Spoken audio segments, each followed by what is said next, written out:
Bapak Ibu Saudara kasih dalam Tuhan, berjumpa lagi dengan saya pada acara renungan pagi kita pada hari ini. Dan kita percaya bahwa setiap kebenaran firman Tuhan akan mendatangkan berkat bagi setiap yang mendengarnya dan percaya di dalamnya.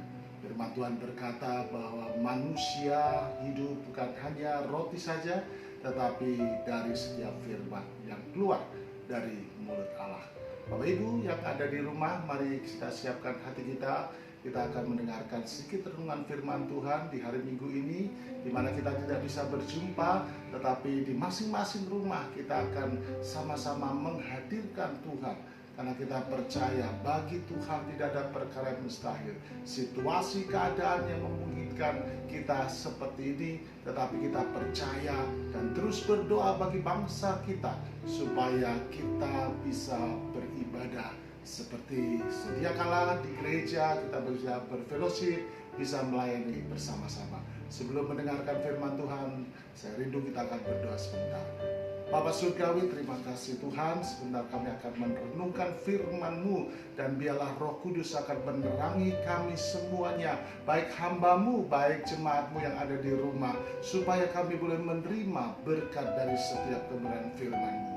Terima kasih Bapa dalam surga, kami percaya setiap situasi Tuhan tahu dan Tuhan izinkan untuk mendatangkan kebaikan bagi kami semuanya. Terima kasih, kami sambut berkat-Mu di dalam nama Tuhan Yesus Kristus. Amin. Baik Bapak Ibu Saudaraku, siapkan Alkitab kita masing-masing, dan kita boleh berkata kepada keluarga kita masing-masing, tetap semangat di dalam Tuhan, tetap bersuka cita di dalam Tuhan, karena kita percaya bahwa Allah turut bekerja di dalam segala sesuatu untuk mendatangkan kebaikan bagi setiap kita orang yang mengasihi Dia. Saudaraku, Alkitab kita akan lihat di dalam Lukas pasal yang ke-24. Hari ini kita akan berbicara bahwa ketaatan membawa berkat. Lukas pasal yang ke-24 ayat yang ke-25. Ini adalah perkataan Tuhan Yesus ketika Ia kembali ke Nazaret dan Dia ada di bait Allah.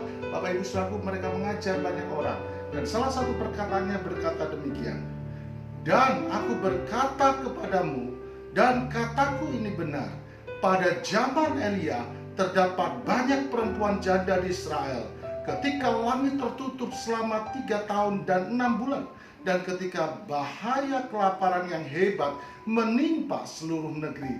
Tetapi Elia diutus bukan kepada salah seorang dari mereka, melainkan kepada seorang perempuan janda di Sarfat di tanah Sidon." Bapak Ibu Saudara dalam Tuhan, firman Tuhan ini luar biasa. Saudara dalam Tuhan, firman ini berbicara dan mengajarkan kepada kita bahwa Bapak Ibu Saudaraku, hanya dengan hidup taat dan percaya Tuhan saja mujizat itu tetap ada. Firman ini berkata Bapak Ibu Saudaraku dalam Tuhan, ya, di dalam ayat yang ke-25, pada zaman Elia terdapat banyak perempuan janda di Israel, ketika langit tertutup selama 3 tahun 6 bulan, dan ketika bahaya kelaparan yang hebat menimpa seluruh negeri. Hari-hari ini kita juga sedang menghadapi satu situasi yang tidak kondusif. Saudara dan saya mengalami semuanya. Jangan berpikir bahwa saudara saja yang mengalaminya. Bapak Ibu Saudaraku, seluruh dunia, siapapun itu saudaraku, sedang menghadapi dampak dari wabah COVID-19, Corona ini Bapak Ibu Saudaraku. Tetapi apapun yang terjadi, saudaraku dan saya harus terus bertahan. Kita harus terus percaya, karena kita orang beriman di dalam Tuhan, bahwa segala sesuatunya Tuhan tahu, dan kita percaya saudaraku, Dia tidak membiarkan saudara dan saya sendiri menghadapi ini. Kita terus berdoa, saya terus berdoa buat Bapak Ibu Saudaraku semuanya, supaya saudaraku dan saya baik-baik saja. Haleluya. Nah, saudaraku dalam Tuhan, Yesus menyinggung perkataan ini Bapak Ibu Saudaraku, bahwa di zaman Elia, saudaraku, Elia tidak diutus kepada janda-janda yang ada di Israel. Masa itu adalah masa di mana Elia sendiri sebagai nabi Tuhan mengalami depresi, mengalami tekanan, bahkan dia melarikan diri karena situasi. Dia sangat ketakutan, dia sangat tertekan. Karena apa, saudaraku? Karena sebuah ancaman dari Yezebel. Tetapi dia melarikan diri Bapak Ibu Saudaraku. Saudaraku, sampai ke sungai Kerit, sampai dimanapun juga. Tetapi kita ya tahu, saudaraku, bahwa Allah menyertai Elia. Ya, Allah menyertai Elia. Dia masih tetap berfirman kepada Elia dan menuntunnya, sehingga dia berkata, Elia, masih panjang masa kelaparan ini terjadi. Pergilah kepada janda di Sarfat, di mana di sana aku memelihara engkau. Saudaraku, pada pagi hari ini kita akan mau belajar beberapa hal Bapak Ibu Saudaraku mengenai janda di Sarfat. Referensi dari ayat yang Yesus katakan ini ada di dalam 1 Raja-Raja pasal yang ke-17. 1 Raja-Raja pasal yang ke-17 ayat 1-16 berkata demikian. Tetapi sesudah beberapa waktu sungai itu menjadi kering, sebab hujan tiada turun di negeri itu. Maka datanglah firman Tuhan kepada Elia, bersiaplah, pergilah ke Sarfat yang termasuk wilayah Sidon, dan diamlah di sana. Ketahuilah, aku akan memerintahkan seorang janda untuk memberi engkau makan. Aku memerintahkan seorang janda untuk memberikan engkau makan. Saudaraku, Tuhan berjanji dia akan memelihara nabinya Elia, saudaraku. Saudaraku yakin dan percaya, saudaraku, dan saya juga biji mata Tuhan, kekasih Tuhan Yesus. Dan kita yakin percaya, saudaraku, kalau kita hidup taat, kita tetap percaya kepada Tuhan, kita andalkan Tuhan, saudaraku, Allah juga lewat firman-Nya bisa berkata, aku akan memelihara engkau, aku akan memberi makan engkau, aku akan menyembuhkan engkau, aku akan menguatkan engkau. Saudaraku, Bapak Ibu Saudaraku percaya? Amin. Ya, amin Bapak Ibu Saudaraku. Ayat ini berkata lagi, sesudah itu ia bersiap, Elia bersiap, lalu pergi ke Sarfat. Setelah ia sampai di pintu gerbang kota itu, tampaklah di sana seorang janda sedang mengumpulkan kayu api. Ia berseru kepada perempuan itu, katanya, cobalah ambil bagiku sedikit air dari kendi supaya aku minum. Ayat 11, ketika perempuan itu pergi mengambilnya, ia berseru lagi, cobalah ambil juga bagiku sepotong roti.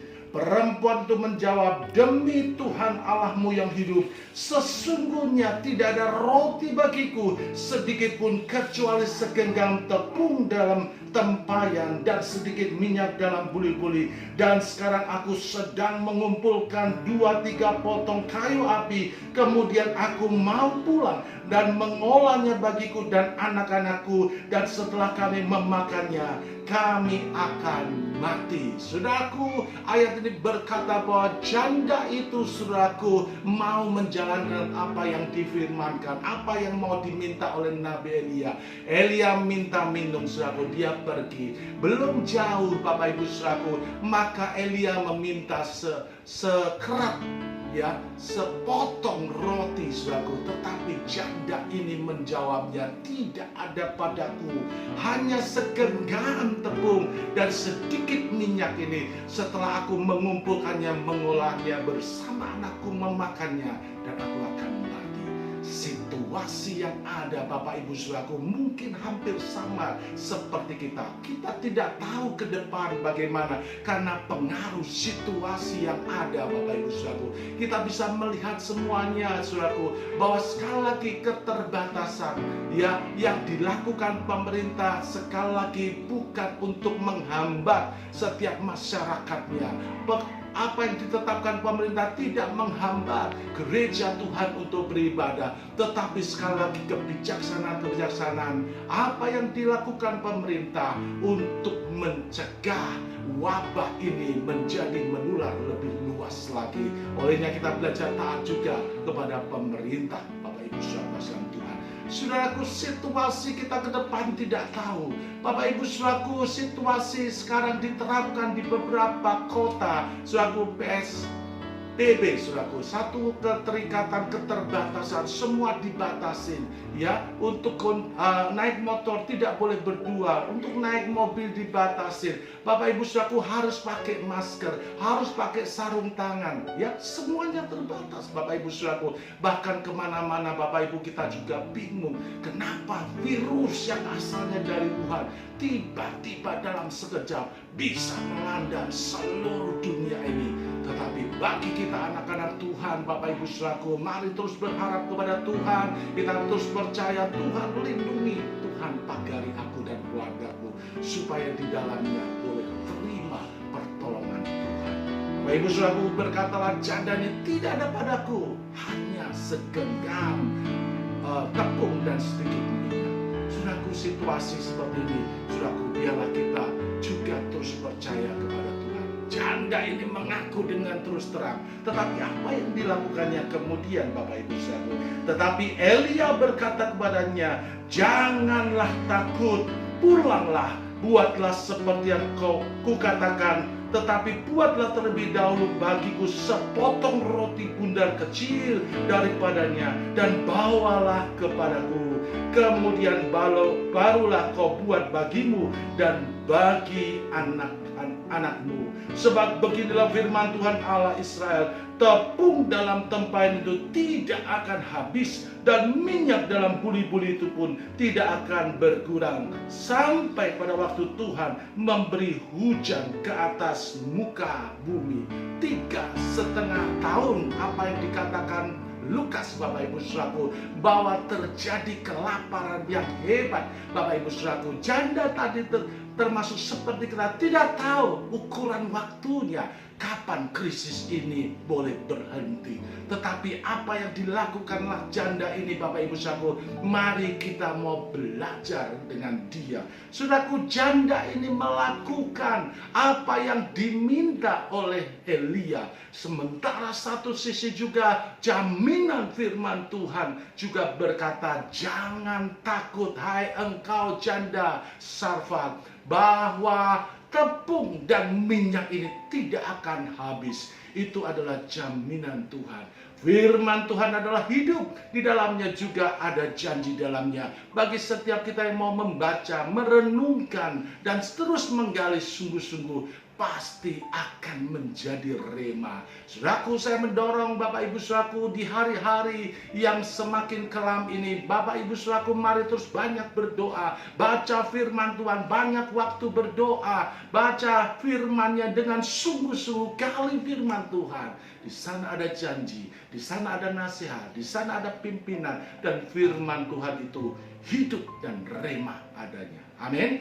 Jangan takut, jangan gelisah, jangan khawatir. Firman Tuhan berkata, serahkan khawatirmu kepada Tuhan, karena kesusahan satu hari cukuplah untuk satu hari. Haleluya. Tetapi firman Tuhan berkata, carilah dahulu kerajaan Allah dan kebenarannya, maka semuanya akan ditambahkan kepadamu. Saudaraku, apa yang dilakukan oleh janda itu, lalu pergilah perempuan itu dan berbuat seperti yang dikatakan Elia. Maka perempuan itu dan dia serta anak perempuan itu mendapat makan beberapa waktu lamanya. Karena sebuah ketaatan, Bapak Ibu, di tengah krisis, janda dan anaknya dipelihara Tuhan. Firman Tuhan berkata untuk beberapa waktu lamanya, 3,5 tahun, Bapak Ibu saudaraku, janda ini dipelihara hanya dengan segenggam tepung dan sedikit minyak. Masih ada mujizat, Bapak Ibu saudaraku, yang kita alami hari-hari ini.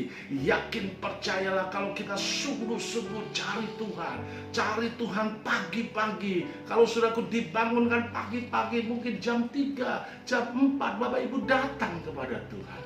Amin. Saudaraku, kita cari Tuhan, kita renungkan firman Tuhan. dan belajarlah hidup taat di dalamnya. Apa saja yang harus kita tetap taat, Bapak Ibu Saudaraku?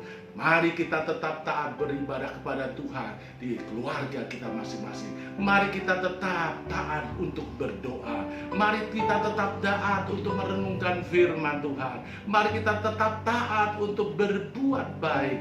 Mari kita tetap taat untuk memberikan persembahan-persembahan yang menjadi bagian untuk rumah Tuhan. Bapak Ibu saudaraku dalam Tuhan, saudaraku mungkin tergerak dengan persembahan-persembahan saudaraku bisa salurkan di gereja, sehingga gereja juga dalam rumah Tuhan kita bisa pakai bagi hormat kemuliaan Tuhan dan juga untuk membantu sesama. Saya mendorong untuk hal itu Bapak Ibu saudaraku, meskipun tidak bertemu, kita bisa taat juga untuk melakukan, memberikan persembahan, memberikan kasih kita bahwa Tuhan senantiasa sudah memelihara kita. Amin. Janda ini taat, hidup dalam ketaatan, akan menerima berkat Tuhan. Itu tema kita Bapak Ibu saudaraku. Hidup dalam ketaatan akan membawa berkat. Kita yakin percaya kalau Bapak Ibu, saya dan kita semuanya taat kepada apa yang firman Tuhan katakan, saudara melihat perkara-perkara ajaib yang Tuhan berikan. Tuhan bisa kirimkan berkat itu dengan banyak cara. Apa yang tidak pernah kita pikirkan, tidak pernah timbul dalam hati, tidak pernah kita dengar, Tuhan sanggup berikan. Saudaraku, yakin percayalah, saya mengalami hal-hal ini saudaraku, bahwa Tuhan punya banyak cara untuk memberkati kita ketika kita belajar taat kepada Dia. Amin. Saudaraku, mari saya terus mendorong Bapak Ibu saudaraku untuk belajar taat, karena di dalam ketaatan ada berkat Tuhan. Saudaraku kasihan Tuhan, ayat terakhir dikatakan, tepung dalam tempayan itu tidak habis dan minyak dalam buli-buli itu tidak berkurang, seperti firman Tuhan yang diucapkan dengan perantaran Elia. Saudaraku, kalau kita tadi membaca dalam Lukas, maka yang terjadi 3 tahun dan 6 bulan terjadi kelaparan yang hebat. Sekali lagi dalam situasi karena berkenan wabah COVID-19, kita tidak tahu apa yang terjadi. Ya saudaraku, banyak orang bekerja di rumah, banyak perusahaan-perusahaan juga mulai tutup, banyak prediksi-prediksi Bapak Ibu tentang krisis ekonomi. Saudaraku, belajarlah untuk taat. Tuhan sanggup memberikan hikmat marifat. Tuhan sanggup memberi pimpinan dan nasihatnya, sehingga seperti janda di Sarfat ini, ketika kita taat, maka Tuhan akan memelihara. Beberapa poin yang dapat kita renungkan pada saat ini Bapak Ibu saudaraku, yang bisa saya catat secara ringkas adalah, pertama, tetap lakukan bagian kita. Amin. Saudaraku, mari tetap lakukan bagian kita sebagai umat Tuhan. Mari terus tetap setia. Mari terus berharap kepada Tuhan. Mari terus berbuat baik. Mari terus memuliakan Tuhan. Mari terus cari Tuhan. Tabur kebaikan, maka engkau akan menerima kebaikan. Haleluya. Bapak Ibu, yang kedua, tetap berharap kepada Tuhan. Firman Tuhan berkata, diberkatilah orang yang mengandalkan Tuhan dan menaruh harapannya kepada Tuhan. Dia bagikan pohon yang tertanam di tepi aliran air. Akar-akarnya akan merambat dan terus mencapai air. Batangnya bertumbuh, dia akan berbunga dan berbuah. Dan apa saja yang dikerjakannya, Tuhan membuatnya berhasil. Amin. Saudaraku, yang ketiga, Bapak Ibu saudaraku, tetap bersyukur. Firman Tuhan berkata, mengucap syukurlah dalam segala sesuatu. Bapak Ibu mau mengucap syukur? Amin. Saudaraku, kita belajar mengucap syukur. Jangan ngomel, jangan menyalahkan keadaan, jangan menyalahkan situasi kanan kiri kita. Tetapi Bapak Ibu saudaraku, belajarlah bersyukur, karena kita tahu dalam mengucap syukur, saudaraku, juga ada pertolongan Tuhan. Dengan mengucap syukur itu artinya kita tahu persis bahwa Allah turut bekerja di dalam segala sesuatu untuk mendatangkan kebaikan bagi orang yang mengasihinya. Tetap mengucap syukur Bapak Ibu saudaraku. Yang terakhir, yang kelima Bapak Ibu saudaraku, yang keempat, belajar untuk tetap taat kepada Tuhan. Haleluya. Saudaraku, taat kepada Tuhan. Jangan lari kepada orang lain. Firman Tuhan yang lain berkata, terkutuklah orang yang mengandalkan Tuhan, orang yang mengandalkan kekuatannya sendiri. Jangan putus asa, jangan gentar. Situasi orang lain seluruh dunia mengalaminya, saudara tidak sendiri. Tetapi firman Tuhan yang difirmankan Elia, ya, lewat Elia kepada janda Sarfat, jangan takut, aku akan memelihara engkau. Itu boleh terjadi dalam setiap kehidupan orang yang percaya. Jemaat Tuhan di Solidio, tetap kuat di dalam Tuhan. Sekali lagi Bapak Ibu Saudaraku, ada 4 poin yang kita perlu renungkan. Yang pertama, sekali lagi, tetap lakukan bagian kita. Ya, maka kita yakin percaya ketika bagian kita lakukan, bagian Tuhan akan berikan bagi kita. Yang kedua, tetap berharap kepada Tuhan. Tetap berharap kepada Tuhan, Bapak Ibu. Yang ketiga, belajarlah untuk tetap bersyukur. Yang keempat, belajar untuk tetap taat kepada Tuhan. Amin. Yang terakhir ini, saudaraku, sesuai tema khotbah kita pada hari ini, ya, bahwa hidup dalam ketaatan mendatangkan berkat. Tuhan Yesus memberkati. Selamat hari Minggu Bapak Ibu Saudaraku, dan kita akan berdoa untuk firman ini. Terima kasih Bapa dalam surga, firman-Mu telah kami dengar. Biarlah kami yang membagikan. Demikian juga anak-anak-Mu yang di rumah sudah mendengarkan firman-Mu. Tuhan memberkati. Situasi seperti janda di Sarfat, situasi boleh bergoncang karena keadaan COVID-19 ini. Tetapi kami mau belajar taat seperti janda di Sarfat ini, untuk melakukan apa yang jadi bagian kami. Dan kami belajar untuk tetap mengucap syukur, tetap berharap kepada Tuhan. Kami percaya dalam hidup ketaatan ada berkat, jalan keluarnya. Mujizat yang Tuhan adakan itu pasti masih ada. Olehnya hamba berdoa dalam nama Yesus, berkati umat-Mu, hamba-hamba-Mu yang sudah mendengarkan firman-Mu Tuhan. Berkati juga situasi keadaan pemerintah Indonesia, penduduk Indonesia karena COVID-19 ini. Berkati Tuhan dalam nama Yesus, sembuhkan Indonesia. Berkati Indonesia, berkati pemerintah dari Bapak Presiden sampai yang terendah. Tuhan tolong TNI, Polri, demikian semua para medis. Tuhan tolong semuanya. Indonesia penuh kemuliaan Tuhan. Indonesia diberkati Tuhan. Indonesia dipulihkan Tuhan. Indonesia disembuhkan Tuhan. Terima kasih, segala puji syukur kami kembalikan bagi-Mu. Bapak Ibu Saudaraku yang ada di rumah, bisa mengangkat tangan-Mu. Terimalah berkat Tuhan sebelum kita berpisah pada hari ini. Bapak Ibu Saudaraku dalam Tuhan, sekarang pulanglah dengan damai sejahtera. Kiranya berkat rahmat Tuhan kita Yesus Kristus menyertai dan memberkati hidupmu dari sekarang sampai selama-lamanya. Tuhan menolong dan memberkatimu pribadi lepas pribadi. Tuhan memberkati keluargamu. Tuhan memberkati usaha pekerjaanmu. Tuhan memberkati studi bahkan masa depanmu. Tuhan memberkati apa saja yang kau kerjakan. Bagi kemuliaan Tuhan, biarlah Tuhan menjadikannya berhasil di dalam nama yang ajaib, yaitu Allah Bapa, Allah Putra dan Roh Kudus, dalam nama Tuhan Yesus Kristus. Terimalah berkat Tuhan. Haleluya. Yang percaya sama-sama berkata amin. Tuhan Yesus memberkati. Tetap semangat.